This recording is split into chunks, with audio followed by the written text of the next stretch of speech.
Umatilla, and we've got good announcements and good actions today. Normally, when I come to town, I'm bringing some type of a gift. Sometimes it's a check. Sometimes it's signing a good bill that's going to make life better. And today, we're going to be able to help both the city here as well as one of our cities in one of the nearby counties, Plant City. So I'll get to that in a minute. I do want to recognize we've got the mayor, Chris Creech is here. We have Steve Morey from Plant City Economic Development Center. You're going to hear one of the things we're doing is for Plant City as well. We have Reps Truenow and McLean. Where's Baxley? Oh, there you are. How you doing, man? Good to see you. All right, I didn't recognize you. You look good, man. Okay, good. We have Sheriff Grinnell, Property Appraiser Carrie Baker, Commissioner, where is Leslie here? Did she? Oh, hi, how are you? Good, good, thanks for coming. And then we've got City Council here in Umatilla, Councilman Butler, Nichols, and Councilwoman Adams. So welcome and thank you all for coming.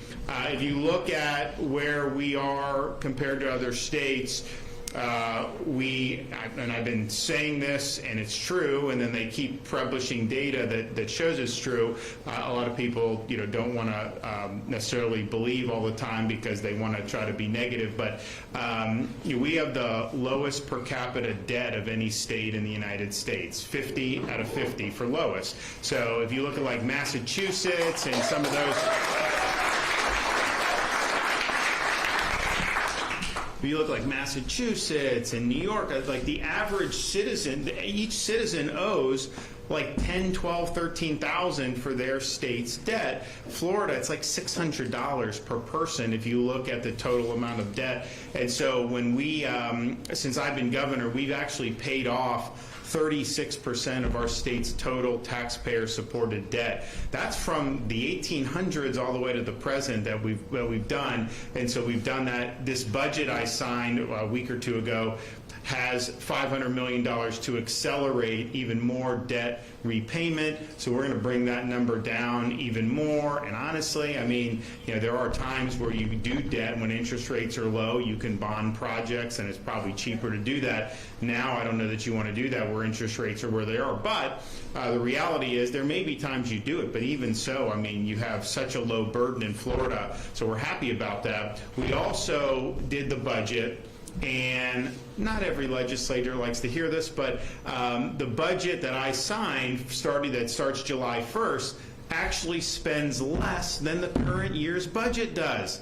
Who else is spending less year over year? Certainly not in Washington. They're not spending less year over year. So we spent less money overall, but we had record funding for road construction, infrastructure, record funding for education, record funding for things like conservation. So all of the things that I think really matter to people, we're delivering in a big way, but we're doing that within the context of a budget that is that actually declined year over year, and we had a big budget surplus, which is likely to grow because they do these budgets based on what the estimate is going to be for revenue.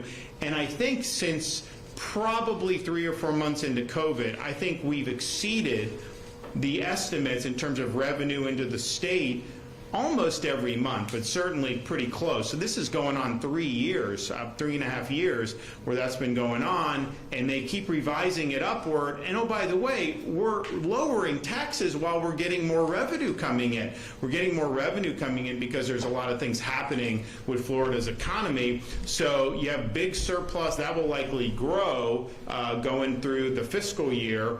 And then, of course, we did $1.5 billion in tax relief, including we did the toll relief program again. So I don't know. I mean, when you get into Central Florida, some of these tolls are really bad. But if you're a commuter, once you hit a certain number of tolls in a month, we reduce your bill by 50% every month. I mean, that is really, really positive to do. So we did that again. We did it in 23. We did it now 24 starting in April, and that'll last for another 12 months. So that's really, I think, what it's all about. So really, really good fiscally responsible budget. And the state has never been in better fiscal shape than it is right now in its entire history. And I don't think there's another state in the country that would be in stronger fiscal shape than the state of Florida is. And if you look at overall with our economy, we're also able to show last week, since I took office, so Q1 of 2019 through the Q1 of 2024, the U.S. economy overall grew at like 11%.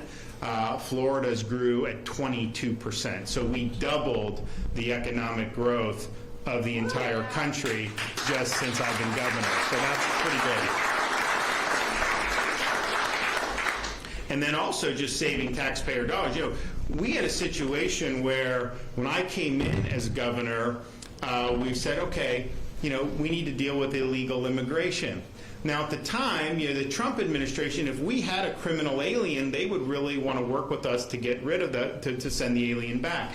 And so we said, one of the biggest problems we have is cities that want to be sanctuary cities. And so Florida had not banned sanctuary cities.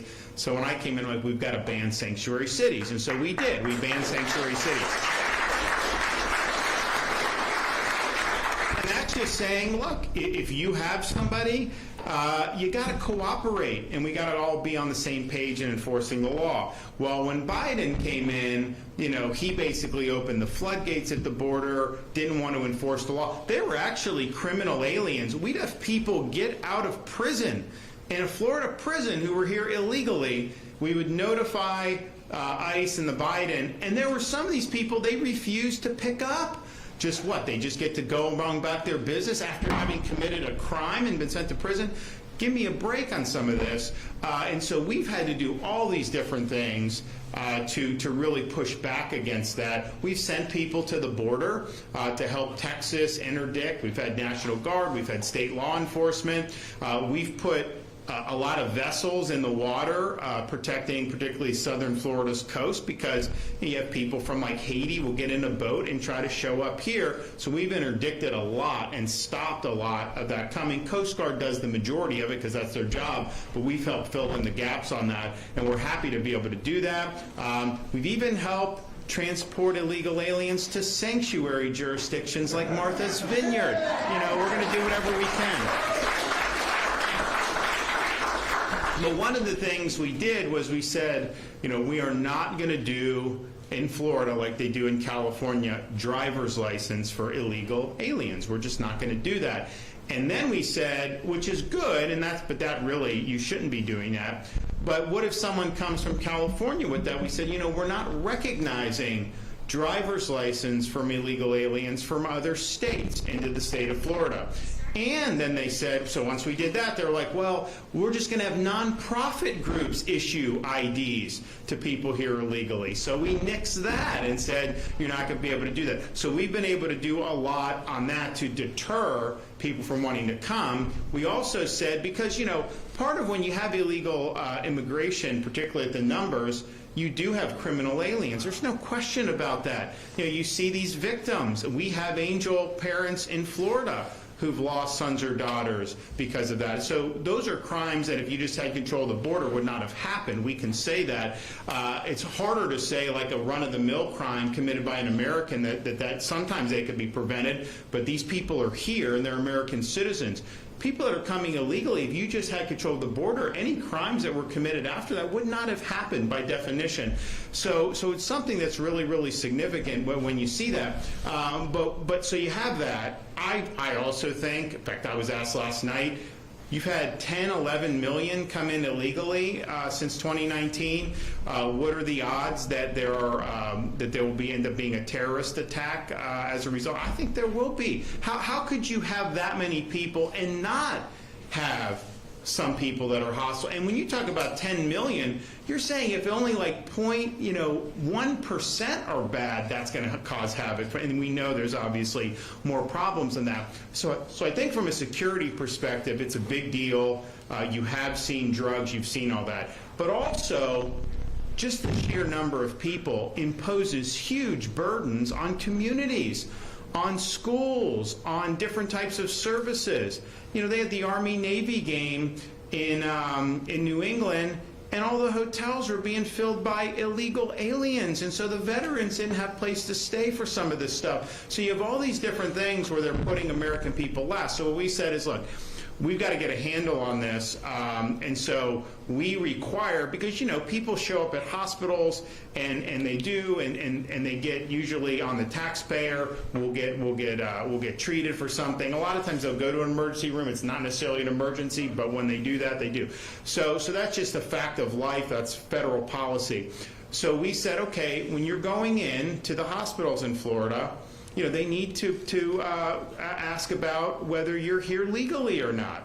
And so once we put that into effect, now we've had a 50% reduction in Medicaid expenditures because we have fewer illegal aliens going to use our healthcare system.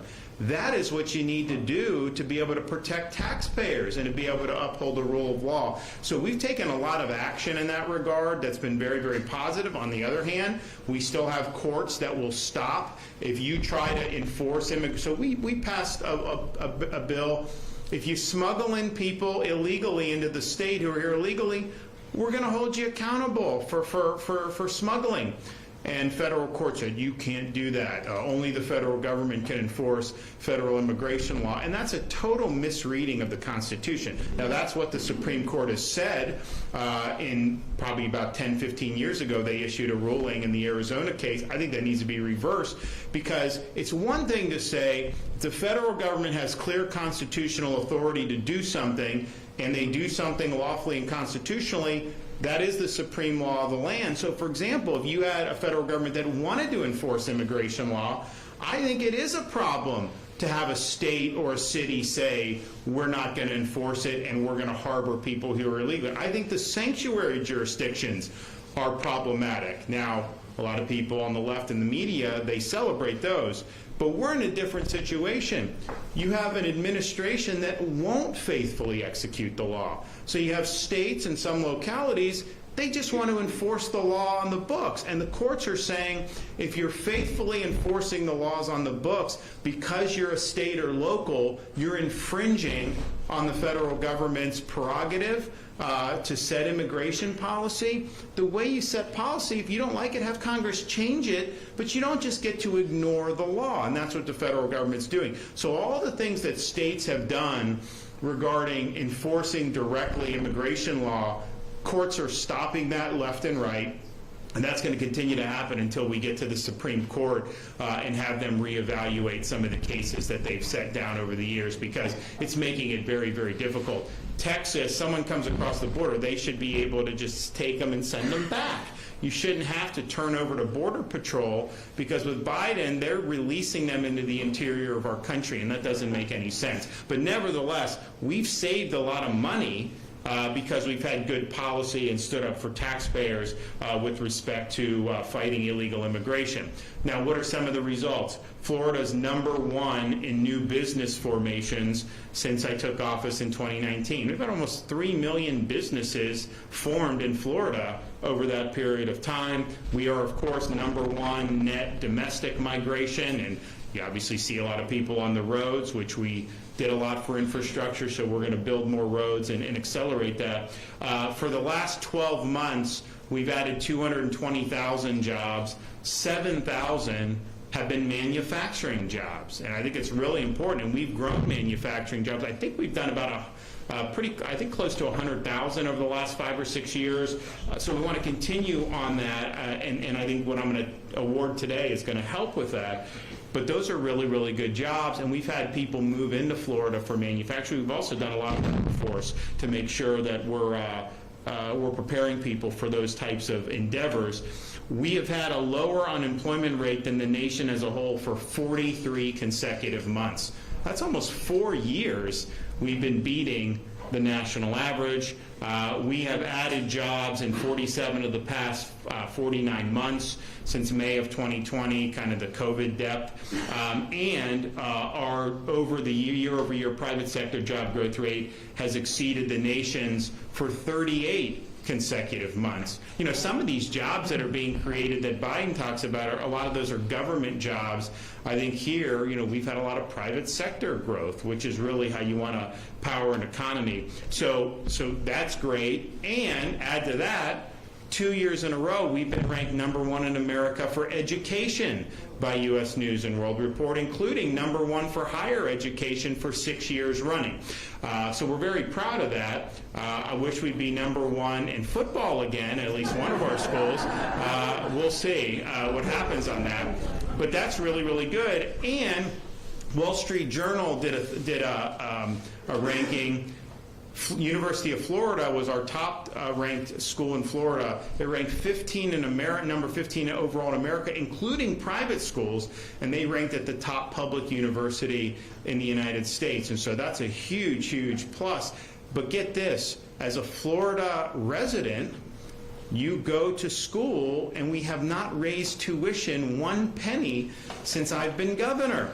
So it's about $6,300 for tuition. That's actually less than going to a private elementary school or a private high school in 95% of the Cape. So you can go, and education's affordable in the state of Florida in ways that are really, really meaningful. So we're proud of holding the line on tuition. Of course, we're proud that we have high-performing schools. We're going to continue to do that. We did a lot in the budget that we'll highlight in the coming weeks that we're going to continue to put the pedal to the metal on that. But this is really, really significant. And then K-12 education.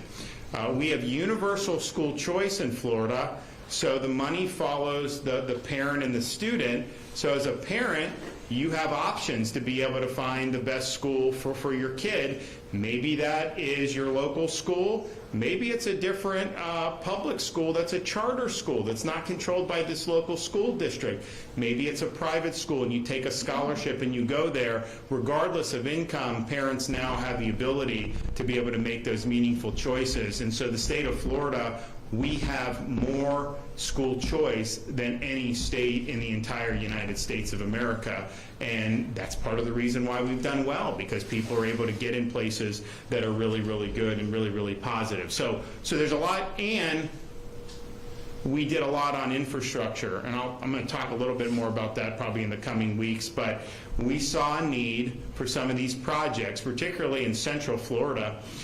We know that they need to be done, and a lot of them weren't even scheduled to start until next decade. So we did a big cash infusion. We're accelerating a lot of these projects. So now some things that weren't even going to start for 5 or 10 years will be finished within 10 years, and that's going to make a big, big difference. Some of this is to get ahead of some of the growth. Some of it, quite frankly, is just keep your head above water because you have more people on the roads and you have more growth happening as a result of that. So we've been happy to do all that. Now, one of the tools we've been able to use is the governor. We have in the governor's office what's called the Job Growth Grant Fund, and it can be used to support local communities with either workforce development or business development and job creation. And so we've been able to award, we started in 2019. I had to veto it in the COVID year because we didn't know what was going to happen, so we trimmed a lot off the budget. But we've been able to make some important awards. We've done some stuff in Lake County. We've done some stuff in nearby counties as well. And it's a way we can help plug. Usually we don't just do it where we pay for everything. Usually a city or a county will come to us and say, hey, we've got some money here, we've got some money there. Can you do a certain amount of money? So we'll do awards for $1 million, $2 million. Sometimes we do $7 or $8 million, and we have done even more than that in circumstances where it's compelling. But this is a way to kind of build a base for economic development going forward. And I think it's the infrastructure component, but it's also the job or the workforce component. I mean, we did the big rig, the drivers, the commercial driver's license. We've got a huge expansion of the training for truck drivers. That's a big deal, especially for a state that's really big in logistics. So we've made a big, big difference on that. Different people, different cities, different counties, communities will come and they will ask, hey, we want this. They submit applications. These things get vetted. We hear from stakeholders. We try to rate, what makes the most sense, and then we make awards accordingly. So we're happy to be able to be here today to be able to make a couple really big announcements, which I think are going to continue to help fuel Florida, particularly Central Florida, as we move forward. And look, there's a lot of uncertainty about the economic situation nationally. I talked about our budget situation. Basically, you take everything I said about Florida, you do the opposite, and that's what you have in Washington, D.C. It can't keep going on like this. I mean, eventually, someone's going to have to pay the piper here. So you've had the Fed printing money, you've had borrow, spend, inflation, all interest rates, all these things.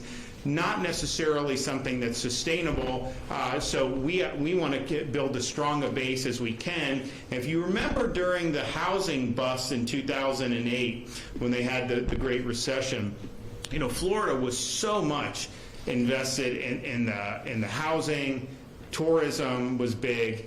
That really knocked Florida. Florida did significantly worse as a result of that Great Recession than other states did. Now we've been in a situation, we've been outperforming the nation. Our economy is more resilient. I think it's a lot more diverse than it was then.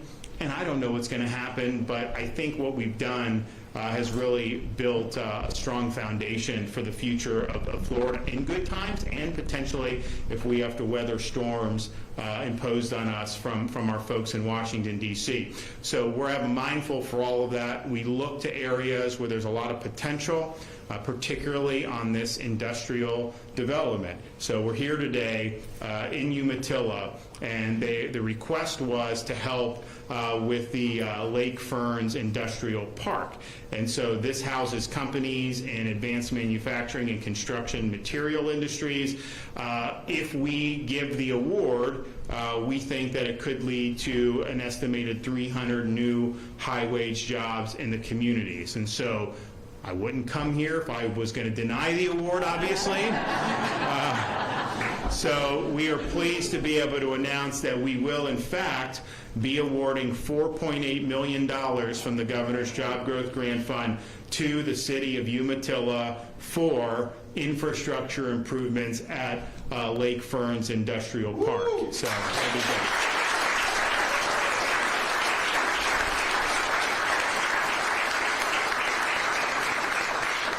We're also here, and I'm going to do, there's others around the state, but we've got one award for out in eastern Hillsborough County, Plant City. So have any of you been to Plant City? They do the Strawberry Festival every year.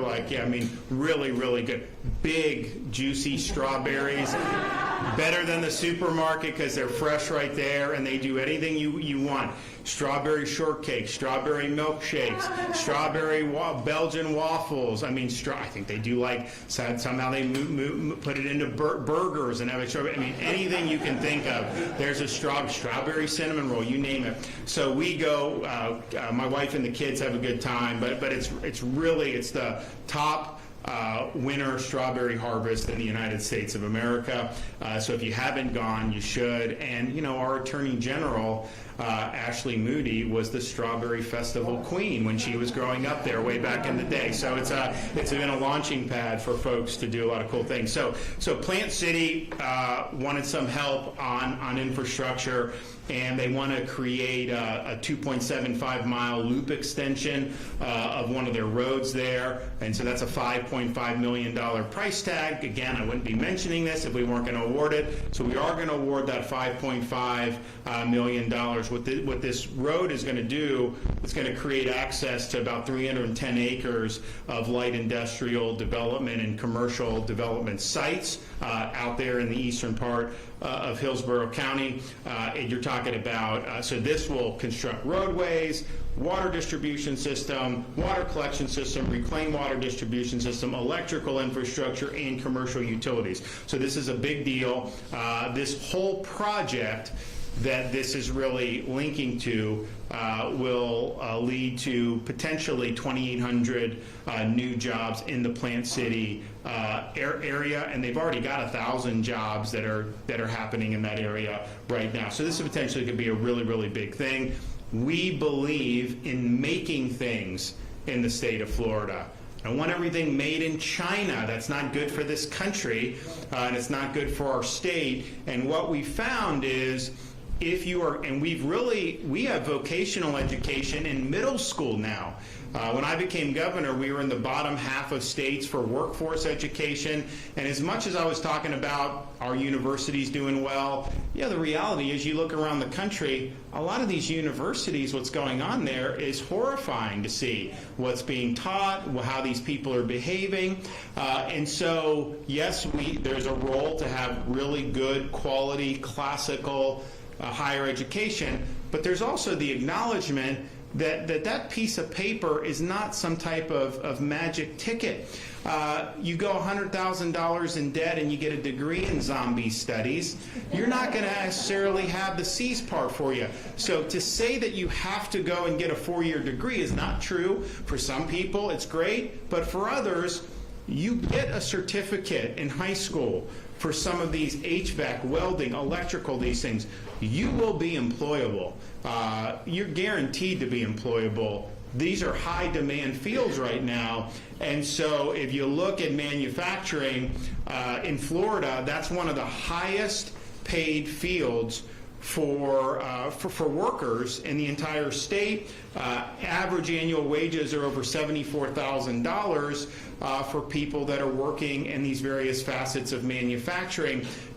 You get a college degree, deep into debt, some type of weird ideological studies, you're not making $74,000. I mean, not even close with that, because that's not really reflective of any skills that are going to be contributing. And honestly, when I see degrees like that, I wonder what negative someone may be bringing to the table from being in some of these universities. So this is really important, and you got to do the workforce education. But then having the industrial base and having the infrastructure in place where you can grow this, that's going to be really, really good. And the thing is you have people getting involved in some of these skilled trades. They're making 6 figures usually pretty soon. And a lot of them, because the state's growing, they're entrepreneurial, they can start their own business. You have people starting in their 20s, like a small electrical company, a small HVAC company. I mean, in Florida, everybody needs HVAC. There's going to be so many more opportunities. So we are definitely supportive of us having a strong industrial and manufacturing base. We need to be able to make things. It's really, really important. We have been able to do that in Florida better than we ever have, but we got a lot more that we want to do. So these awards, I think, both play into that, as well as what we've done in workforce for really the entire time that I've been governor. So, all right, we are going to do the presentation of the check. So we'll do the Umatilla check first. So whoever wants to come up for that.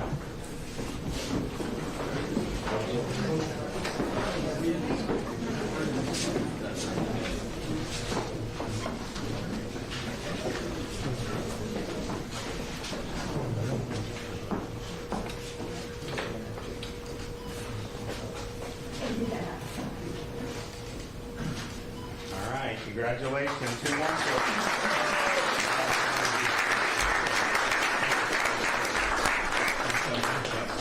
All righty. Oh, thank you. Thank you. And then now we'll also do the Plant City check. Okay? All right.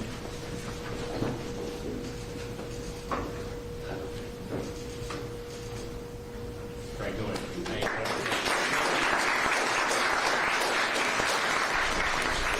Okay, so we're going to hear from some of our speakers, and then I've got one more presentation to do. So we will start with Mayor Creech. Come on up.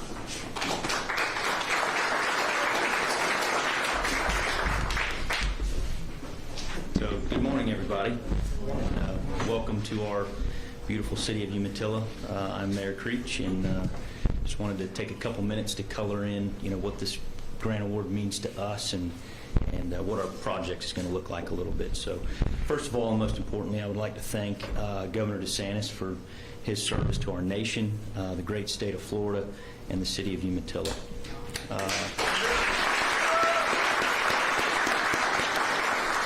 So this grant award will establish the necessary tangible infrastructure to create sustainable high-wage jobs inside the city of Umatilla. The opportunities in our new industrial park will include many trades such as contractors, plumbers, electricians, fabricators, manufacturing, and the list goes on and on.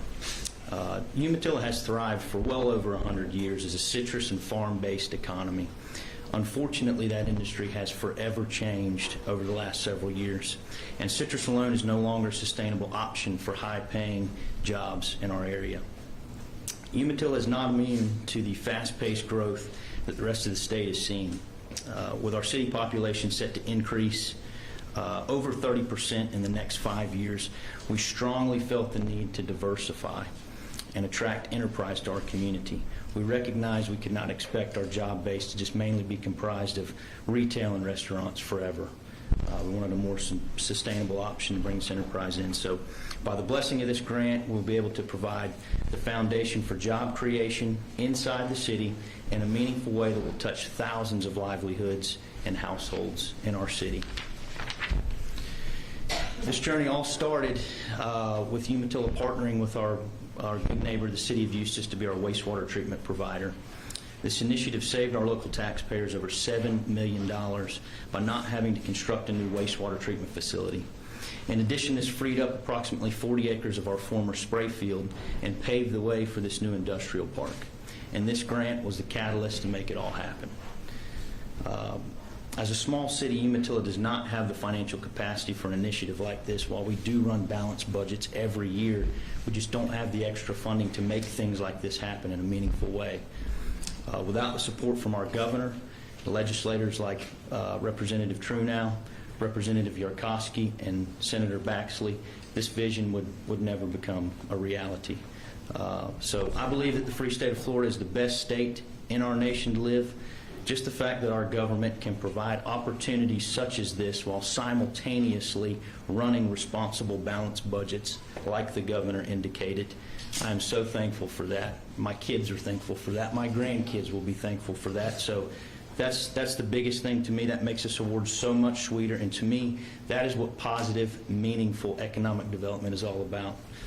I'd like to thank all of our local elected officials for being here today and providing the support you excel in each and every day, day in and day out. Thank you to my fellow council members, our city staff, and our leadership team from Half Engineering. We would not be here today without you. And again, I'd like to thank Governor DeSantis for his support, his dedication to our city and the great state of Florida. So thank you for being here today, and God bless. Okay.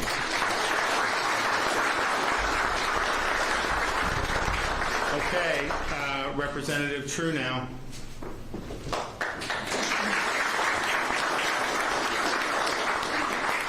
Well, thank you. Thank you all for being here today. I want to thank our first responders and our veterans for being here today. It's an honor that you guys serve our country and take care of us all over the place. Public safety is our #1 priority in the state of Florida. Well, being here with the governor is an honor, and I'm grateful to this community for allowing me to serve. The Job Growth Grant Fund has transformed projects from shovel-ready to reality. A little over $4 million today means a lot to this city. It's a big part of their budget. You know, it's probably close to 20% of their overall budget for the year. So this will go a long way towards the necessary infrastructure to develop the new industrial park, but it will also pave the way for significant increase in job opportunities, bringing prosperity to the area. I appreciate the governor for another thing. He came to Umatilla. I mean, I don't know when the last time a sitting governor has come to Umatilla. Speculation is somewhere in the 60s. So having him here to Florida's heartland, the gateway, Umatilla being the gateway to the Ocala National Forest, is a great thing for us to have here today. We have so much to offer people in the state of Florida. A lot of people come here for a lot of different reasons, and we just want to expose that, and Umatilla is doing great things.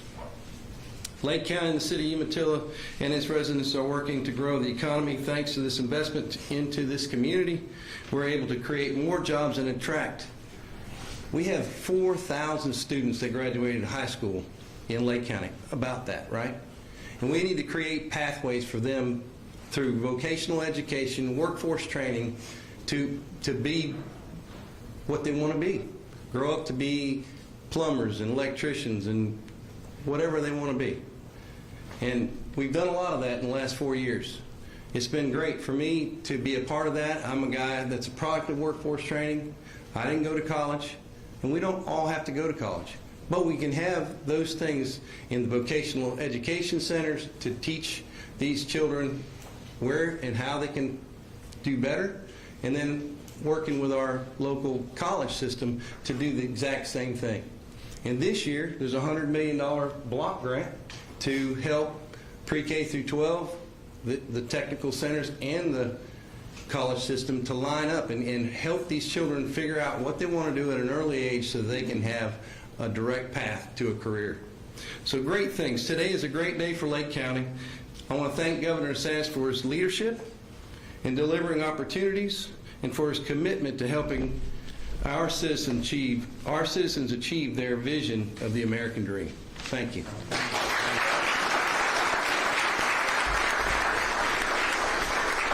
Okay, Steve, come on up, Plant City. Thank you, Governor. I'm Steve Morey. I'm the president of the Plant City Economic Development Corporation. Governor, it truly is an honor to be able to share the stage here and to thank you personally for this grant that is going to go a long way for economic development in Plant City. Yes, Plant City is home of the best strawberries you'll ever find. It's also the home of the Strawberry Festival. But just like Umatilla, it's a place where it's a strong community. The people know each other.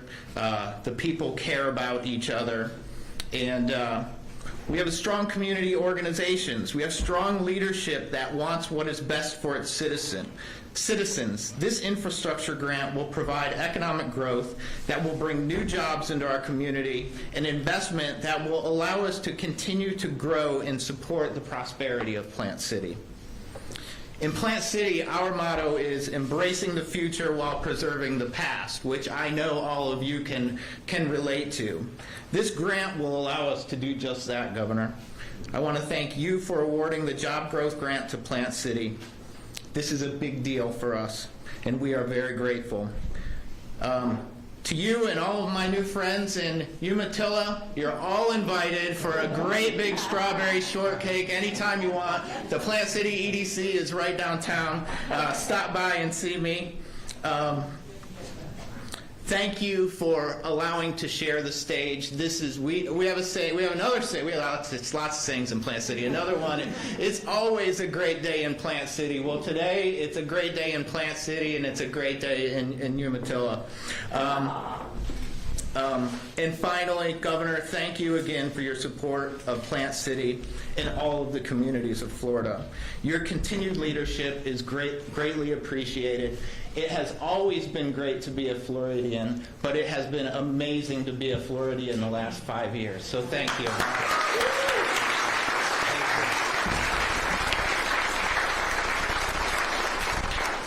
So, first governor in decades to come to Umatilla. I think I may be the first governor that, my first term, we did a public event in all 67 Florida counties. And we were like, did any other governor do that? No one has any proof of that, but I did go to some counties that they had never seen a governor before, so probably not. But then I think I've gone to the Strawberry Festival more than any other governor in Plant City. I remember we went, so when COVID happened, people would cancel things, and the Strawberry Festival, they were just like, we want to do it. And we're like, yeah, do it. Do it. And they're like, well, we're getting a lot of blowback. I'm like, do it. I was like, I got your back. So they did. I think it was the first fair once COVID hit. I don't know how many months after, but it was like the first fair. And it was very well attended. Dr. Fauci was not happy with Plant City, but everybody had a good time, and it was important to be able to get people back going. So I remember that, and there were people from all around the country that came for that because there weren't a lot of events that you could attend, especially in some of these other states. So we had people coming down from Illinois and Michigan and fleeing there just to be able to go to the Florida Strawberry Festival, and I'll tell you, a lot of the vendors really appreciate it because they couldn't work. If you don't have fairs, how are they going to be able to work? So they were very appreciative too. But really, I mean, Plant City, like I could say do it all I want as governor, but you got to have folks locally who are willing to get in there, and they did that, and that was really, really big. And then we've been back, of course, since then. I usually take one or all of the kids when we do that, and we usually bring back a lot of different stuff back to Tallahassee, and including definitely some of the best strawberries you will ever have, no question about that. We're also basking. So, when I was born and raised in Florida, and, when I was growing up, the last thing we would have been known for was ice hockey. And now we're basically kind of the semi-permanent location for the Stanley Cup. And we had a big victory last night in South Florida. Florida Panthers, they were up 3-0. And so the series went to Edmonton for the fourth game, and there were people down in South Florida go, I kind of hope Edmonton will win the fourth game so we can have another game in South Florida. I said, you never want to hope that. You have somebody on the ropes, you put them away. You never want to let them back in the series. So Edmonton won game 4, 3-1.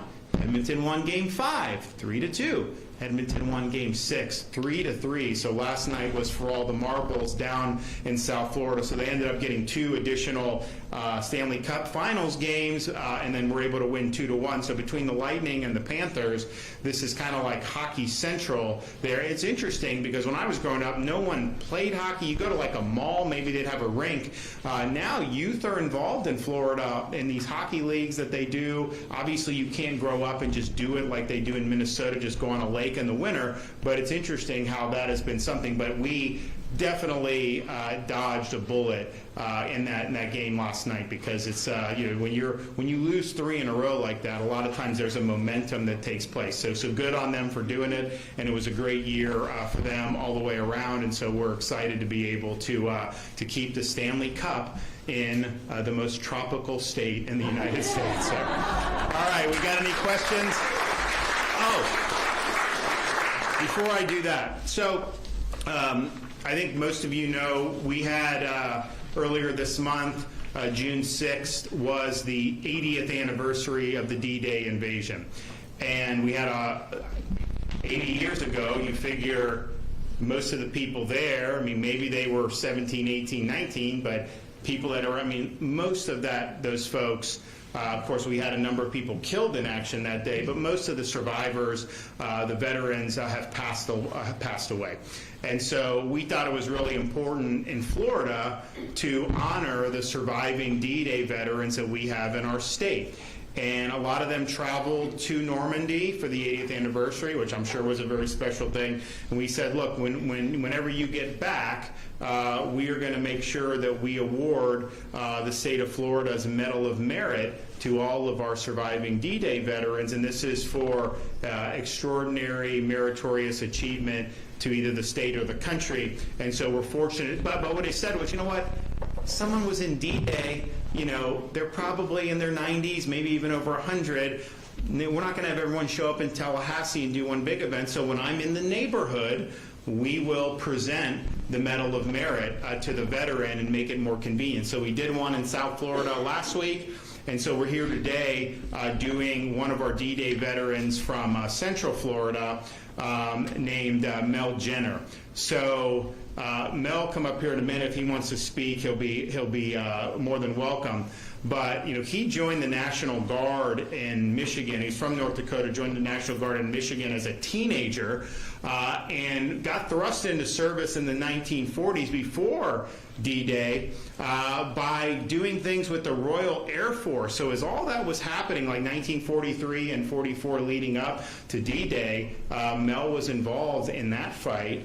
And then on D-Day, he served as an integral, so he was a pilot, and what they would do was they would fly over the area where you'd have the event, and they would like take reconnaissance and pictures. Very important thing to be able to do well. So he was able to do that, accepted that mission, didn't really even have to do it, but he wanted to raise his hand and do it. And so he's going up and down the French coast, getting this intelligence and photographing what's going on. He was transferred back to the United States that July. He served as a military policeman. He went back to the Michigan National Guard. But get this, a few years later, he was sent back to Europe to drop supplies and chocolate bars over a city in Germany during the Berlin airlift. So he was dropping into Berlin. That was a very tense moment at the start of the Cold War. He moved to Biloxi, Mississippi, met his wife Joyce, joined the Air Force, served as a crew chief and loadmaster. He was a chief master sergeant in 1966, and he retired in 1968. So he now lives in Central Florida, and we're proud to recognize him for his heroism. So Mel, if you want to come on up here, we are going to...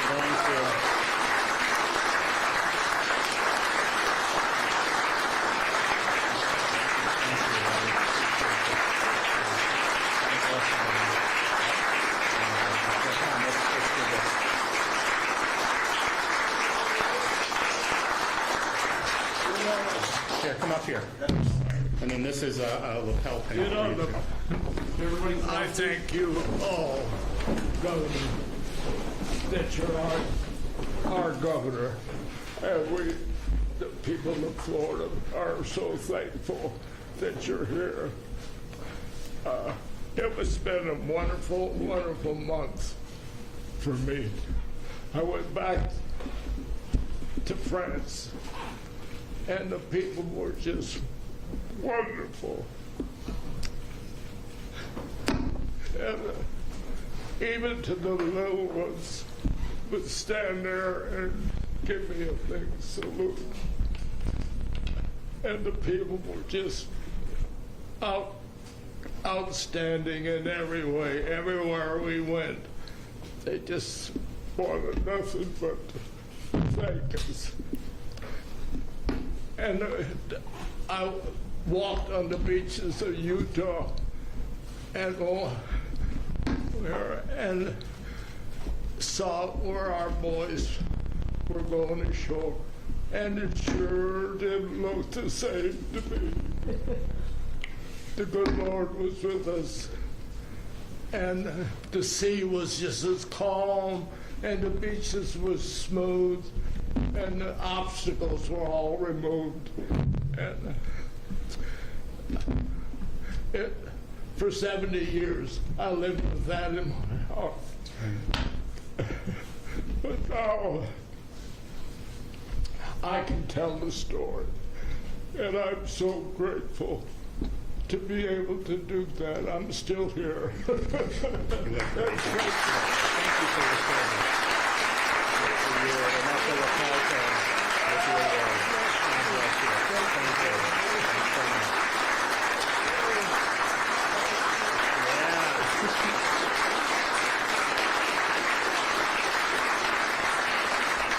Well, we thank you for your service. And was that the first time you had been back to France? Yes. Yeah. Was it? Okay. I Wow. had never put foot on French soil until I went back this last. Imagine that. Wow. Well, you're one of our heroes. We thank you for what you did and what so many others did when really the freedom of the world hung in the balance. And it was a remarkable military operation and really set the stage for a tremendous victory in the Second World War. And look, he looks really good for being, I mean, like, you know, it's like, but you have a lot of folks who were there at that time, have passed on.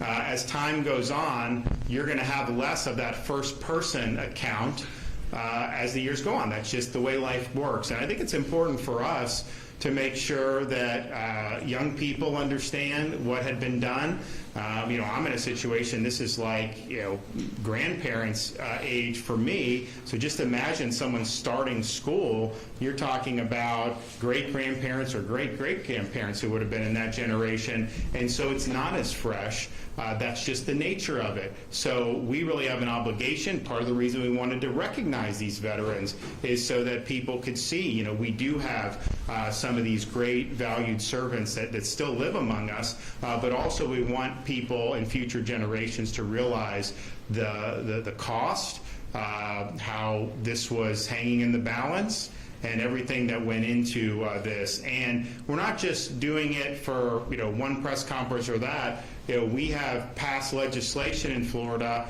so our schools now are required to provide instruction to young students about the meaning of both Memorial Day and Veterans Day. And we just think that that's important for our state, that we're letting folks, teaching kids what it means to be an American and the people that put on the cloth of their country and put themselves in harm's way so that we would have a chance to live in freedom. So God bless you, Mel. We have some more of these that we'll award as we get a bop around the state and make it easy for the veteran to be able to come up and receive the Order of Merit. But it is very well deserved, and we can sit here today, 2024, talk about, we're proud to be Floridians, all this stuff that we've done, and all, it's great. None